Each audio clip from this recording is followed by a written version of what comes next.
Where, cry like little bitch.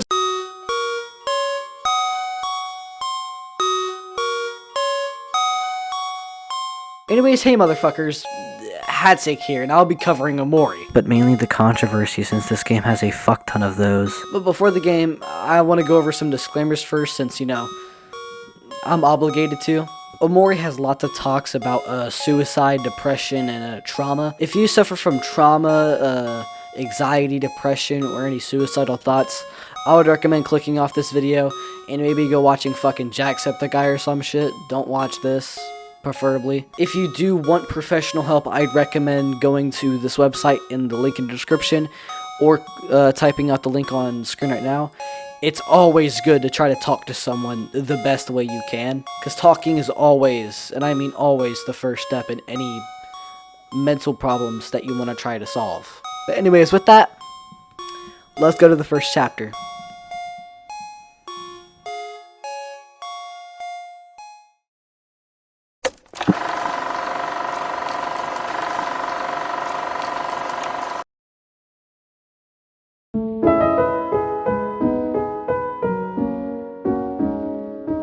Okay, before we talk about Omocat, let's talk about the origins of Omori and how its creator, Omocat, even got the idea of making Omori, along with some things about Omocat. Omocat is an artist and game developer who began her career as an illustrator, primarily sharing work on Tumblr, which you can still view to this day.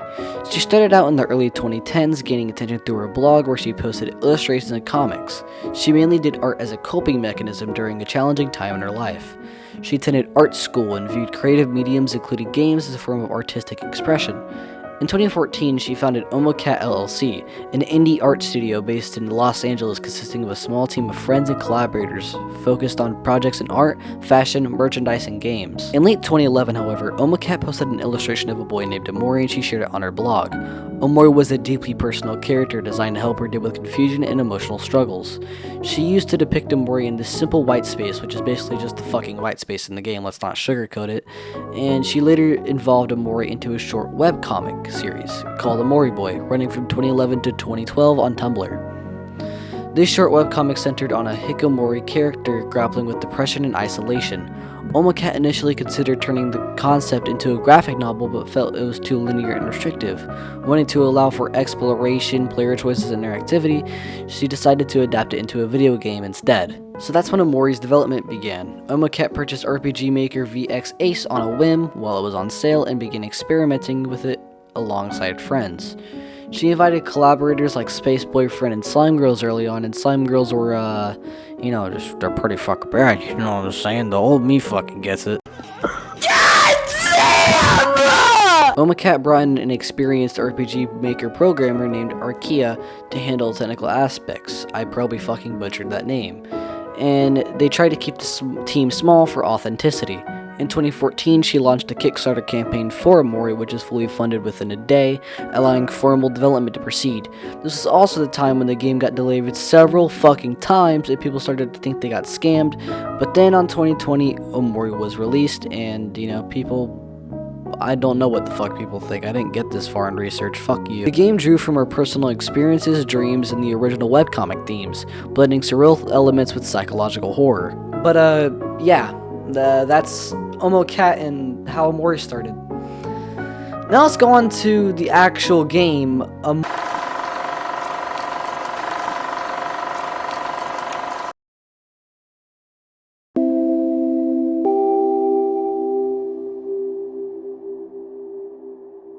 This chapter will be going over the game's story, so spoilers, I guess, but what the fuck are you expecting when you clicked on this video? The game opens in the white space, a blank void where Omori lives in isolation. This is Sunny's dream world alter ego, created to escape reality after her sister Mari's death. Omori then enters Headspace, a colorful world where he goes on adventures with idolized versions of his friends, Aubrey, Kelhiro, Basil, and Mari. They're on a quest to find Basil, who's gone missing after a photo album mishap, but a creepy blacked out photo freaks everyone out, and his shadow basically just fucking kidnaps Basil. Omori then stabs himself to wake up, which is a recurring mechanic that will happen a fuck ton throughout the game, so get used to it. In the real world, you play as Sunny, a 16-year-old boy in Fairway Town, shut in for 4 years, who is about to move 3 days since, they're moving since, Mari died. The house is empty, and Sunny hallucinated some shit like, whatever the fuck this is, and in these night sections, we have to fight Sunny's fears, which consists of darkness. Yeah, no, I got something wrong. Sunny doesn't have a fear of, darkness. Fuck. Heights, drowning, and spiders.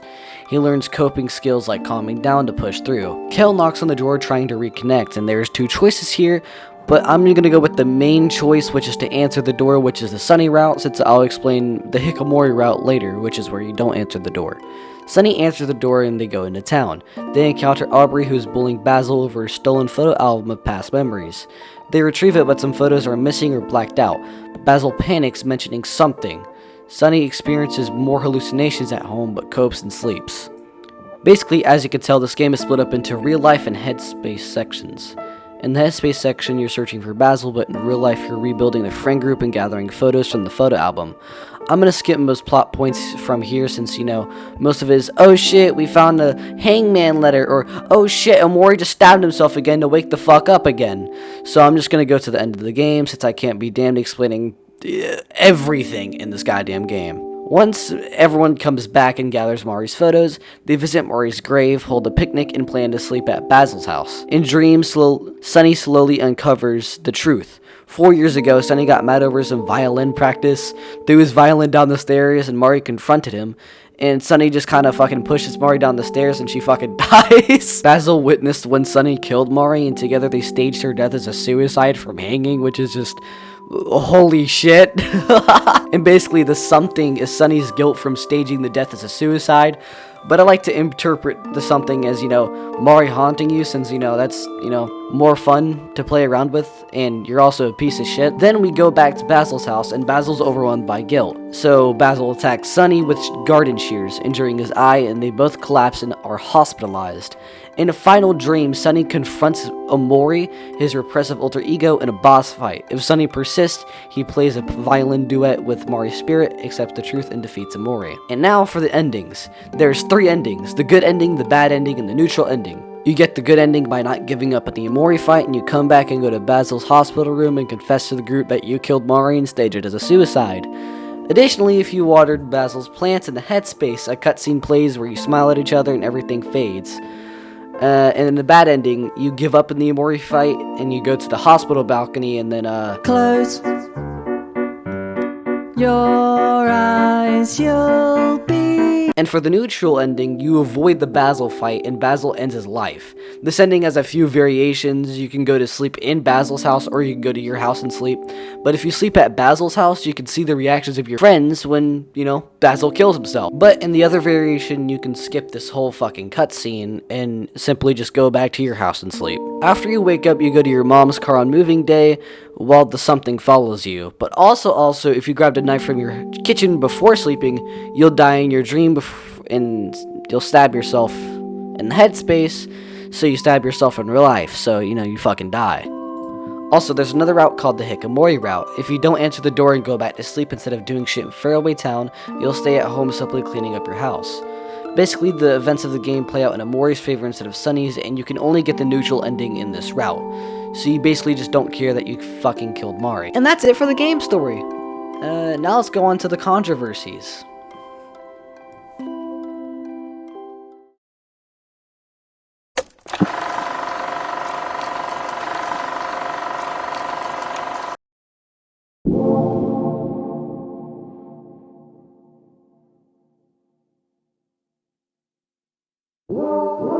Oh boy, this is gonna be a long fucking chapter. Before diving into this topic, I just want to make it clear, don't harass anyone mentioned in this chapter. It's not even worth it. Just fucking block them if you don't like them, or the actions that they do. That's what I do with half the people that I disagree with, or that have done fucked up shit. Also, I will not be giving my opinion until later in this video. Stick around for that, pretty please. This will happen in like a few chapters. If I do sound biased at any point when I'm explaining this shit, I'm sorry. It's not my intention. With that being said, let's continue. Omori itself doesn't have many controversies regarding its content. I mean, the game handles its dark and sensitive themes in a way that most players find respectful and thoughtful. However, the main controversies surrounding Omori come from its creator, Omocat. Let's start with the older one. Around 2013 to 2014, Omocat allegedly made posts and comments related to something known as Shada. Shada is basically think lolly but for little boys. Anyways, let's go over some of the posts that Omocat made during this time. OMG, my shipping company just sent my secretary free complaints about Shota. Hi, can I get this printed? What does Shota mean? People getting angry with the Shota shirt are gonna flip when they see my Shota underwear. And no, I don't like all the little boys. I just sometimes think about my first crush from 3rd grade, and I get a little flustered. Omori is wow, hot good Shota. I wish I was a Trifloon so I could steal children. These old posts caused backlash online, with some accusing Omocat of supporting that kind of content, while others argue that the comments were taken out of context and reflected old internet culture from that time. Omocat has since responded to the criticism.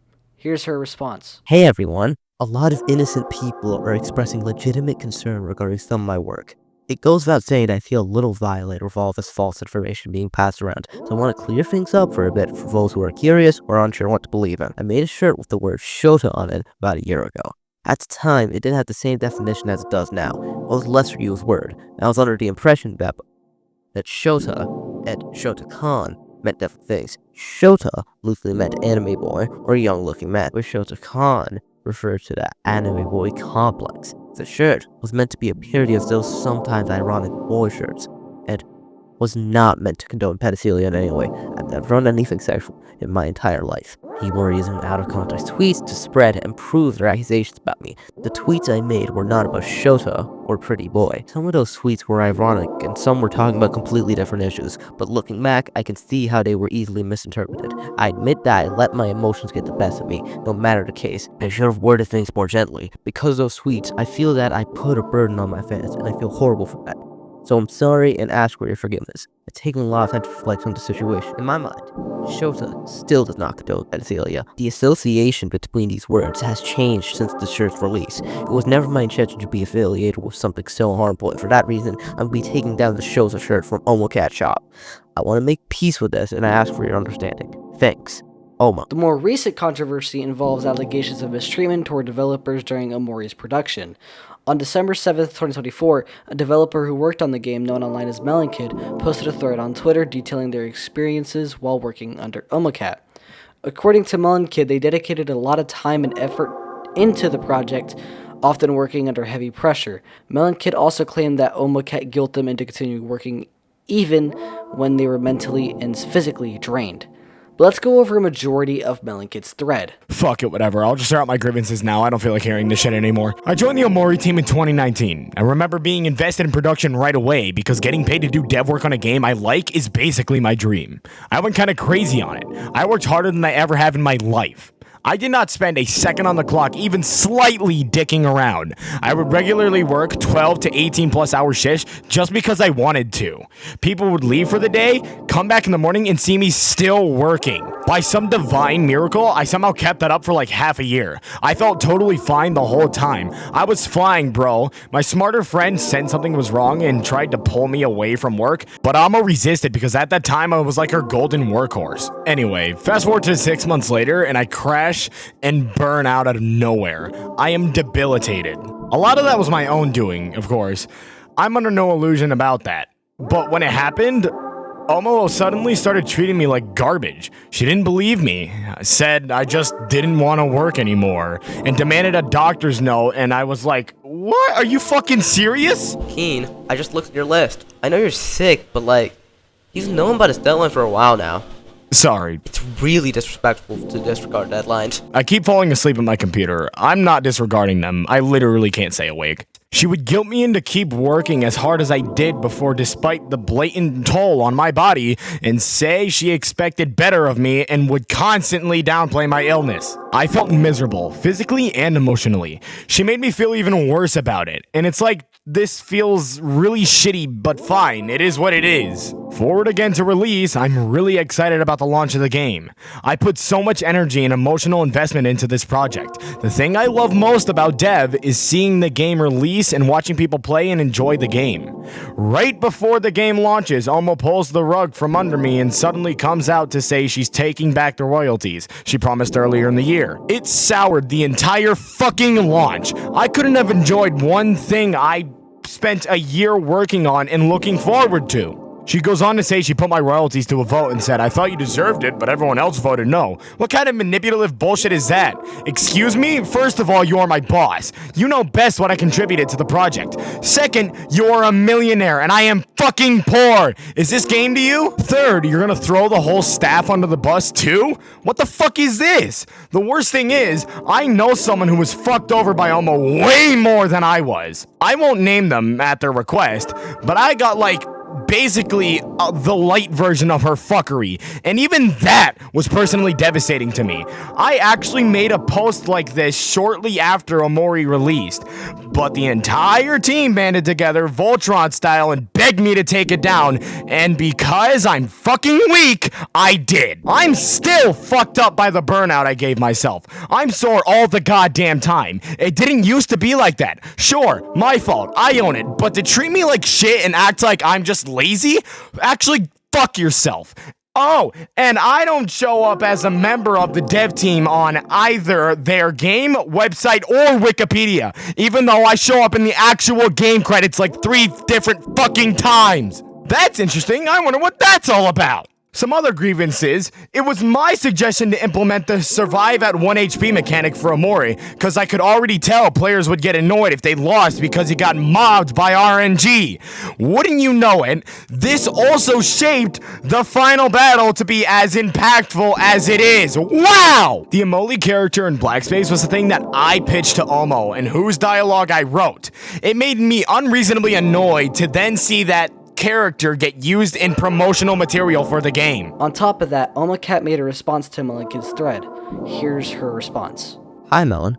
I wish we could have talked this out person to person, but I feel like this needs to be a public statement. When we started working together, I immediately noticed your talent and passion for game development. I was in awe of your knowledge and abilities and was incredibly excited to have you as part of the team. During your time here, I saw similarities in our passion in games and art, and especially cared about your well-being. When you began working too much, I did not want to diminish your creative excitement, but still urged you to work at a reasonable pace and concern for your health, because I often had the same issues. At the time, I thought paying you for all the overtime hours would be enough, and now I realize I should have put my foot down harder. As the leader of the project, it was my responsibility to prevent you from overworking yourself, and I'm sorry that I didn't. I genuinely consider you a friend. We had similar tastes and interests and talked for hours at night while we were working together. Since I was extremely focused on making the game at the time, when you left the team, our relationship drifted apart when you stopped coming to the studio. And I apologize for any hard feelings that you might have been left with after that time. When you told me you were getting sick, I urged you to go see the doctor because I was concerned about your health. Since you mentioned that you might have a serious sickness, I wanted to make sure we knew exactly what it was so you could recover. I'm not sure if you ever went to the doctor, but I hope you got the help needed. During Omori's development, I offered royalties to those who have been working on the game for a long time through multiple years of hardships. When we first hired you, I noticed the quick contributions you were making to the game and offered you royalties, too. However, as we worked as a team, I realized you were making decisions on your own accord that disputed Omori's production, such as overriding other people's code, adding unapproved content, and then having to remove it later and talking down other team members' abilities. Despite being told not to do these things, you continued this behavior and I continued to pay you extra overtime outrageous for it, despite the added work and friction it was causing. About your contract and royalties, your contract was breached when you stopped working on the game regularly and then eventually left Omori's development months before the end of production. During development, I tried keeping everything simple and prioritized the game's production, but the reality is, although you did a lot of great work in your time, it didn't reflect the extra amount of work and struggles you created by your behavior. Considering the amount of work done by the other team members that stuck in the end, the overtime pay you already received for causing more work, and the salary pay you continued to receive even after you drifted from production, I felt that you were even fairly compensated financially for your time and credited appropriately in the game. That being said, I should have been more verbally clear about what the conditions for the royalties and contract were. I naively assumed that you were aware that, by leaving production halfway, that it would break the contract you signed, which also meant legally giving up your royalties. I'm sorry for not making that more apparent beforehand. The way I handled the situation about revoking your royalties was unprofessional, especially by discussing it with the team since you asked me to.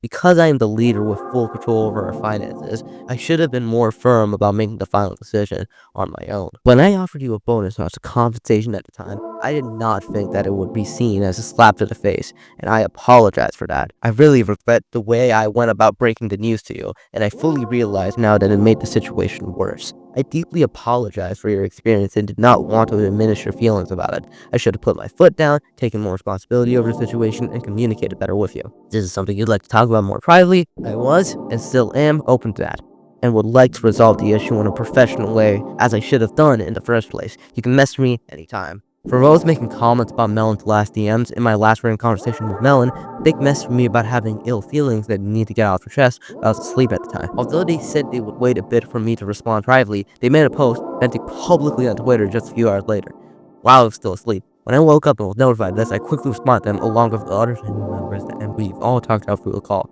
resulting in the exchange of goodwill and Melon taking out the bus. Although there are many misleading things that have been used to paint me in a certain light, the provided screenshot of our last written messages is not a representation of my last interactions with Melon. After our last call, I tried contacting Melon through private messages. At that point, they had already blocked me and I was unable to contact them further. Regarding the situation, I felt no choice but to respond to them publicly. To all the Omocat staff members that have come to my personal defense, it seems that things have spiraled out of control very quickly. I know that everyone is very hurt and upset by the situation. I understand the desire to act out of frustration, of wanting justice, and to share the truth. We all care about the company a lot and want the people to understand our hardships, but please try not to act irrationally. Take care of your own needs and put your own health first. Let's take it one day at a time. Omocat, myself, and the company will be okay, regardless of the situation or what people say. We will keep making things no matter what, and that's what's important. Sorry about the strain this has put on you all. Regardless of where you stand, these dramas have left a noticeable stain in the Omori community like any other fucking drama does in any other community. Also, huge shout out to Blitzo and Arham for voicing over shit. I'm kind of surprised they even said yes, to be honest. Now, let's go on to the fandom.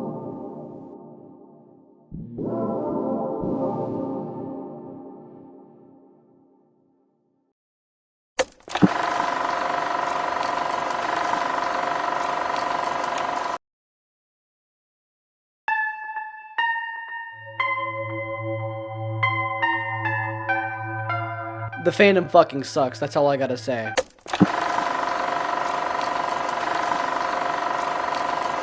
Omori does have some cool fans and even cooler fan art, but once you look more into it, the worse it fucking gets. There's lots of shifts for like characters, but it just feels weird considering that 90% of Omori characters are minors. If you talk bad about one character, you're most likely gonna get a fucking slur or death threat in your Twitter DMs, or Twitter replies, whichever one they're feeling that day. And from what I've seen from Reddit posts, it's mainly the Omori Twitter fandom that fucks it all up. And any other place is just okay. It also doesn't help the fact that most Omori fans are either teenagers or little ass kids. But let's be honest, any fucking indie game that has ever been made is mostly minors and, you know, yeah. But yeah, I'd probably say that this community is dog shit. But anyways, let's move on to the impact Omori had.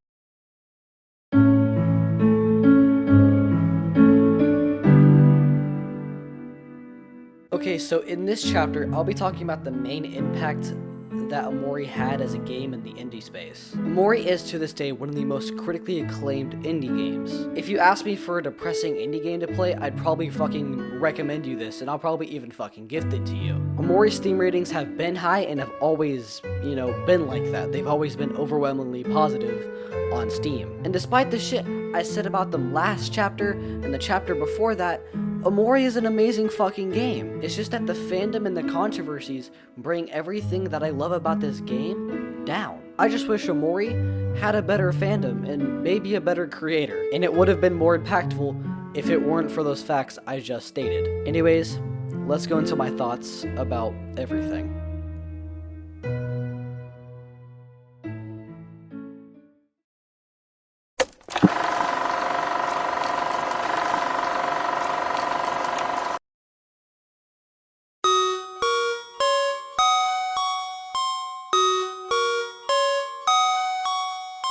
hi, I'm in my normal outfit without, yeah. Because again, it's my thoughts, and we're basically in the outro. But as I said, Omori is a amazing fucking game. It's just that my love for this game goes down the more I look into the fandom, and the more I look at Omocat's actions. Regarding the Melon Kid shit, I personally think that Melon Kid is in the wrong, since, you know, he burned himself out. Regarding the loyalties, loyalties? I meant royalties.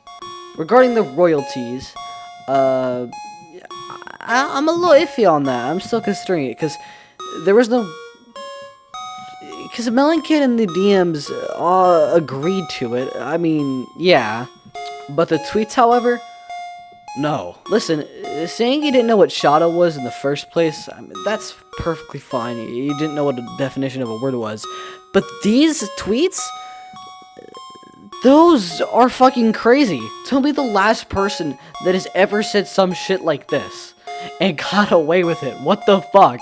But in Omori's defense, no indie game I've seen has had a perfect fandom unless you're like Celeste. Maybe. And it gets tiring every time I have to fucking separate art from the artist, because I've had to do it so many times with so many fucked up people. Anyways, I think I'm gonna end the video here. Be sure to check out Blitzo and Arham's channel. Shut the hell up, you dumbass. Go fuck yourself. Be sure to check out their channels in the link in the description. Also, if you want to see my playthrough of Omori, I have it up on my VODs channel. It's it should be in the top right. Is this my right? Yeah, top right. And yeah. I mean, recommend me some games you want to see done in this style too. I love doing this type of content. I try to aim for like one video every month because, you know, yeah, it takes a while for me to edit these videos and make them because I'm just one guy doing everything. I was also thinking of doing Corpse Party for my next video, but I don't know how that'll go since, you know, there's multiple games in the Corpse Party series. But who knows, maybe it'll work. That's it for me. Bye-bye!